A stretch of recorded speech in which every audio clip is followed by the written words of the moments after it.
Ce înseamnă pentru municipiul Oradea găzduirea acestei partide de Billie Jean King Cup?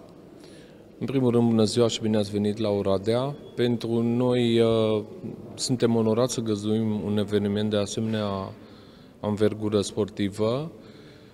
Cred că prin acest eveniment reușim să punem Oradea în orașele care pot găzdui astfel de competiții de acest nivel internațional.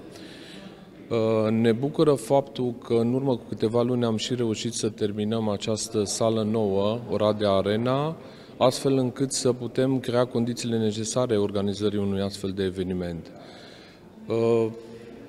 Oradea ne dorim să devină cunoscut prin prisma acestor evenimente sportive atât în domeniul tenisului, cât și în alte competiții sportive, gen polo, basket, pe care știm cu toții că avem echipe care fac față și pe plan internațional.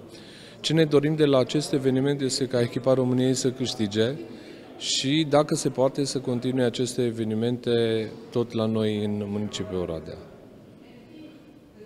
Foarte mulțumesc.